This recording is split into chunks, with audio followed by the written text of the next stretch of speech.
Hello and welcome to the live review of Street Fighter II Special Champion Edition for the Sega Genesis. This is an awesome title, and this brings me back. I used to play this all the time when I was younger, and if you're new to this channel, please consider subscribing. I like to do these quick reviews and talk about gaming, which I might premiere a little bit later. But let's get to the nitty-gritty. So what I tend to do, and these are the rules that I follow, I just play the game. If I lose or and get game over, and pretty much I won't continue. I'm gonna play until it's game over. So that's it, and I'm gonna score this game based on 4 categories. Is it difficulty appropriate?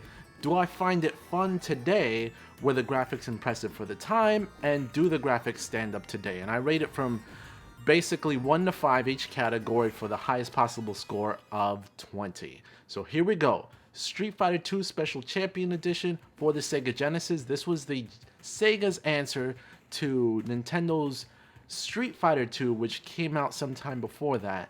And this actually came out a month before Street Fighter II Turbo in 1993. So now I'm going to start this game and see how far I get. Here we go. So I'm going to play Champion version, not the Hyper Edition version, because of the name of this title. I'm going to stick to the theme. And game start. Here we go.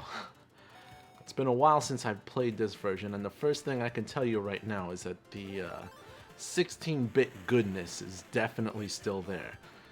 So here we go. Ken, he's one of my favorites. So what's funny is that when I used to play this in the arcade when I was younger, and we'd get to Zangief, just to not lose our credits or quarters, we would just... There was a trick that all of us knew from the arcades: just continually jump kick, jump kick, jump kick, and you should be completely fine. So obviously that worked in this case, but he's the first character, so again, jump kick, jump kick, jump kick, and it was good. But graphics, I can tell you right now, graphics for the time were pretty much outstanding. It wasn't up to par with the arcade, obviously. You had to expect some downgrade for it to be 16-bit.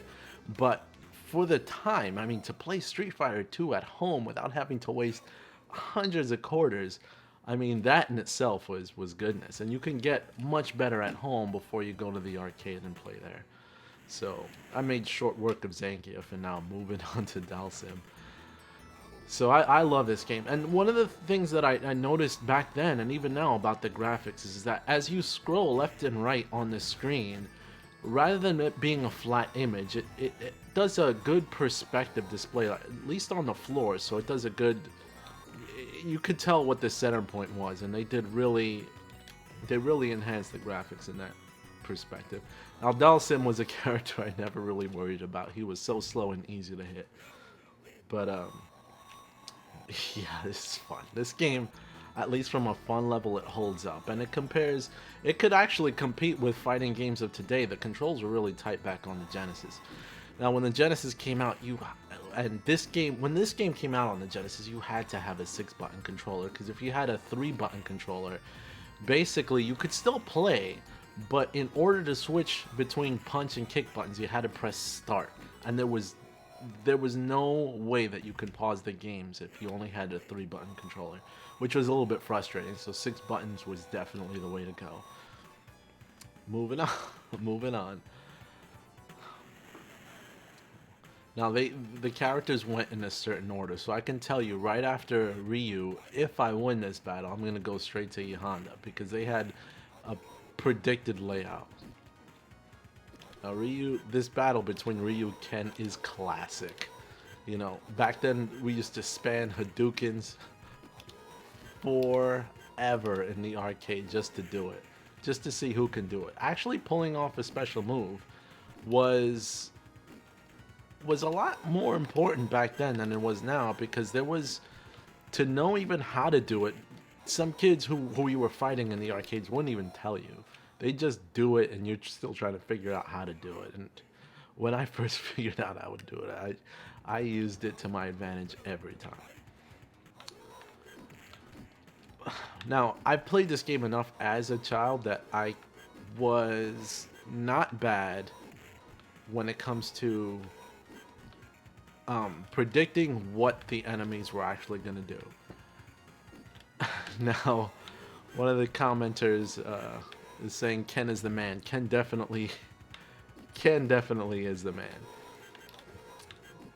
He is my pretty much go-to character. Him and Blanca.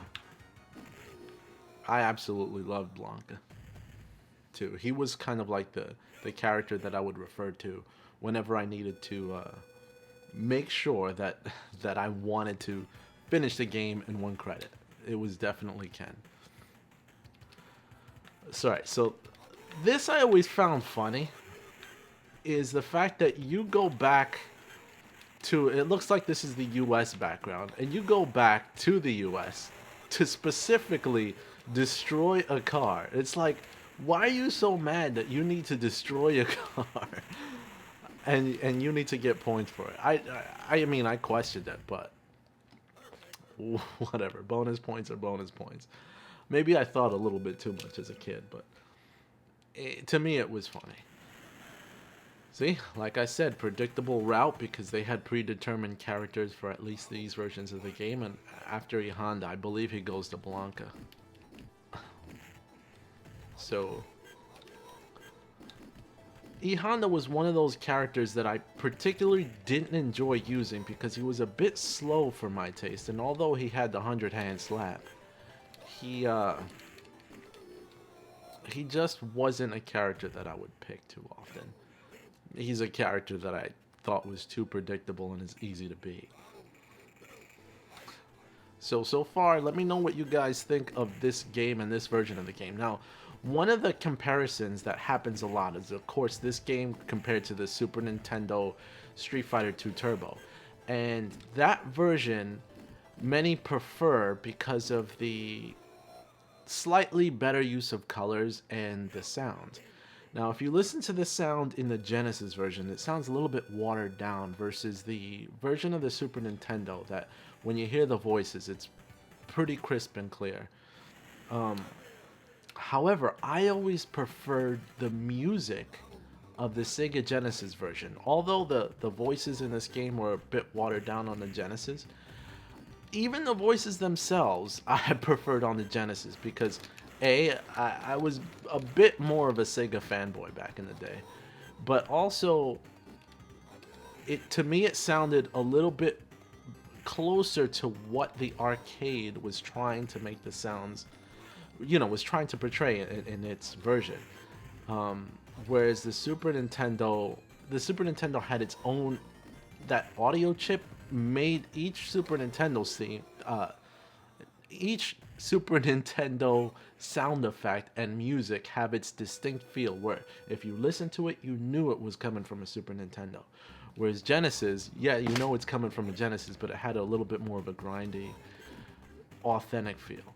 Now, for example, when you defeat a character in this game, they have a distinct kind of like cry, like, that didn't fade or anything like that.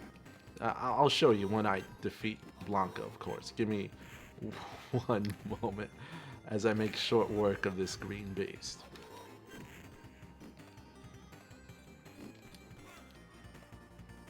He's done. He's pretty much done right now. Boom. So he had a boom. And that sound effect was authentic to the arcade for Street Fighter II Champion Edition. Now the Super Nintendo didn't replicate that. They kind of went with their own like, and to me it just, if it wasn't just like the arcade, I was not a fan of it. Now here we go, Guile.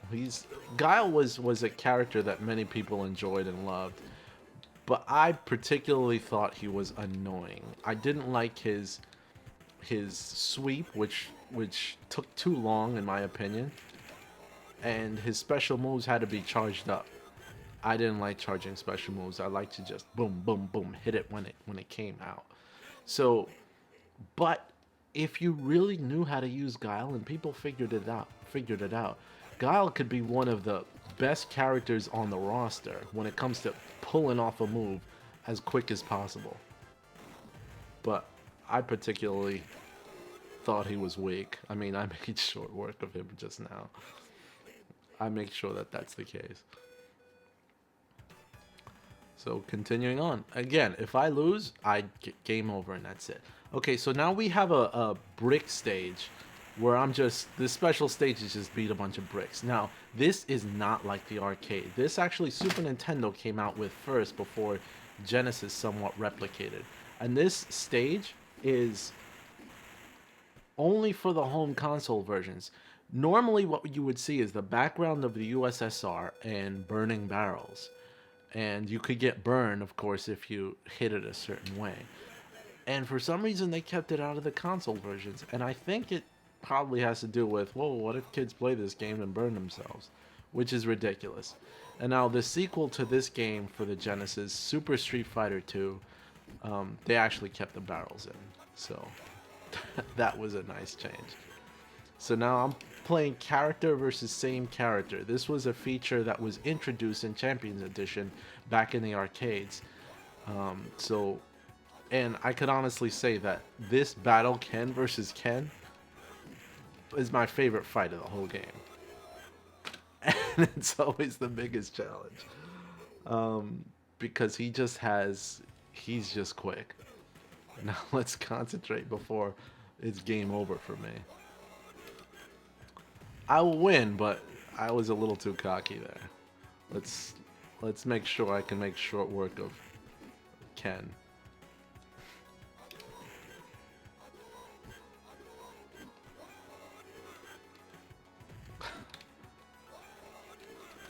And I just tossed him around.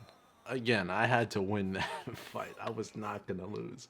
That would have been my first loss on this podcast, or not podcast, live stream, and I don't want that to happen. At least it will happen one day. I'm not good at all these games. It could happen now. Ugh.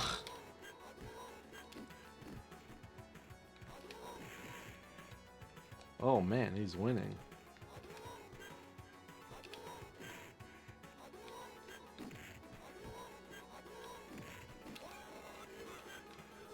And he lost. I had to stay quiet. I was sweating there for a second.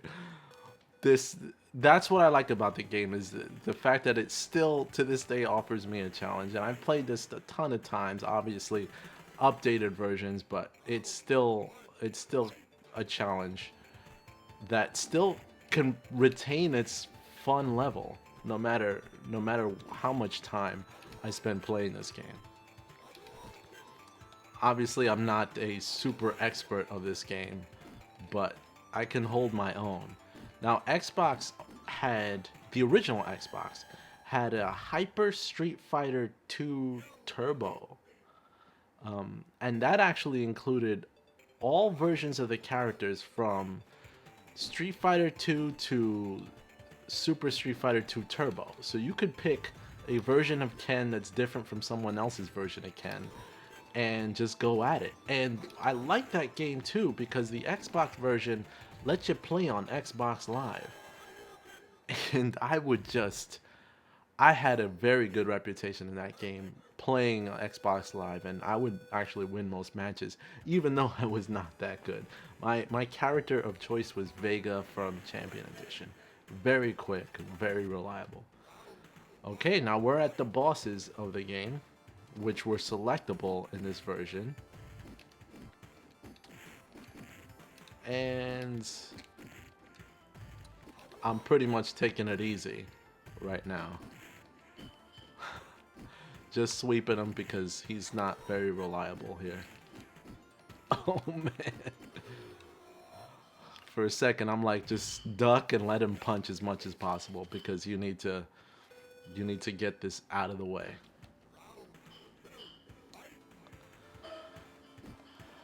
All right.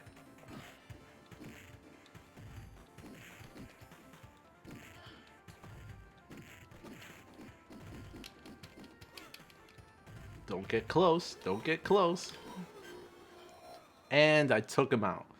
Basically, to me, he's one of the tougher bosses if you actually get cornered and he just starts wailing on you. And now this bonus stage, which I can honestly tell you I'm not that great at, but I still try.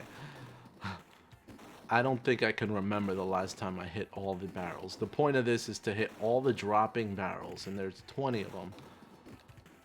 And I already messed up, so I failed, but you hit as much as possible. That's the thing, you can't predict which barrels actually won't require a double hit. And just my luck, it's just that one that didn't break. So 19 out of 20, why not? Spain, Vega. Now this by far to me is the easiest character in the game, not just the easiest boss. I mean, I just lose it on him. I have fun. Just now he's fighting back, but he's fighting back more than I expected. But still, I always considered him easy because I would just spam jump kick as he flipped around trying to dodge my attack. And maybe I spoke too soon? Again, he's a quick guy. And trying to get around that quickness can be frustrating. But what can I say? This game's almost done. Yeah, I only have 3 characters to go, and Vega's pretty much halfway done. See what I mean?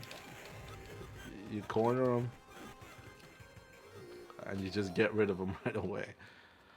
That's what I meant by easiest. So, moving on. So far, I'm having fun. This brings back a lot of memories. Very nostalgic playing this game. I just loved this game as a kid. Now, I just got asked a question. What do I think of the modern Street Fighter games? I have Street Fighter V for PlayStation 4, and to be honest, I rarely played it compared to the classics. And the biggest reason, like Street Fighter V, Street Fighter 4, I played them all, but it's the tight controls of the classics is what I preferred. Like when they went to 3D, it wasn't as quick responsive. I mean, you play Street Fighter 3 Third Strike, for example, and every input that you do is just, it's like a split second that responds. Even this game, Street Fighter 2, I mean, which revolutionized the fighting industry, it was pretty much something that you could not match, you know, in a 3D environment. You could try, and they have been trying in the latest, but it's just, to me, it's the controls that really make the game, that are responsive to your exact inputs. Like, I just tried a a couple of moves, and now I lost this based off of errors of my input. But I definitely was the reason that I lost. And I know it was nothing like unresponsive controls or anything like that. It was what I was doing.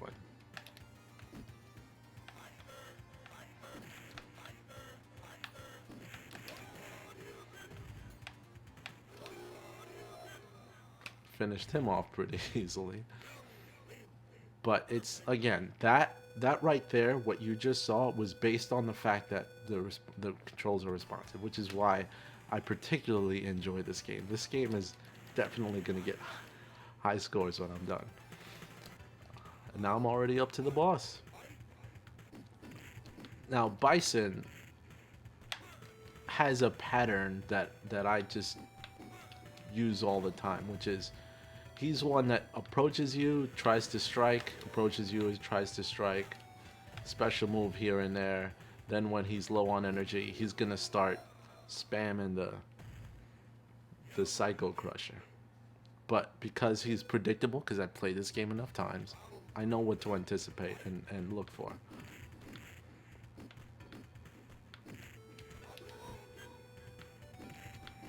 So I'm focused. Boom. See, I knew he would do something like that when he jumps back. Boom, see? Oh, he's done. Oh, man, he's hanging on. Sorry, you're done. And that's it. I finished the game. And that's Street Fighter II Special Champion Edition. And of course, each character has an ending, which is awesome for a fighting game to have different endings. It made you want to play each version or each character just to see what their ending was, which was awesome. It gave this game depth, it gave it replayability, which extends a life to it. Now I'm gonna put my initials. Back then, initials were a big thing. Initials or just 3-character name entry on arcades were big back then, so you can hold your score on the leaderboard in that arcade machine for a long time. But in the home console, once you turned off the system, it was gone for good, so it didn't even really matter. So there you go. Street Fighter II Special Champion Edition for the Sega Genesis. Now here's my quick review after the playthrough. Is the difficulty appropriate? Yes. This difficulty is perfect, and this game in particular allows you to adjust the difficulty level whether you want it super easy or really hard. So I give that 5 points. 5 points out of 5, basically. Do I find it fun today? Yes. Another 5 points. So that's 2 perfect scores. Graphics impressive for the time? 5. Yes, because although they didn't compare to the arcade itself was pretty much untouchable. And as a kid, you consider arcade best quality. But from that to play it at home, you got a pretty good experience. So amazing game. Another 5. And then finally, do the graphics stand up today? I'd give that a probably 3. They're still playable, but there's so many other versions that came out after this that there's no reason to go back to the Genesis version to play it when you can have pretty much true arcade quality, unlike an Xbox or a PlayStation 2 or any of the consoles, even portable consoles actually let you play this at pretty much perfect arcade quality. So I gave that a 2. So 5, 5, 5, 2, you have a 17 out of 20 points, which means play this game if you like video games. So that's my review. Let me know what you guys think in the comments down below. As always, like, share, and you can make my day if you subscribe today. This is Magnus, and I'm out disconnecting this live stream. I had fun with you guys, and let's see what else I can think of to choose for my next stream. If you have any suggestions, let me know. See you later.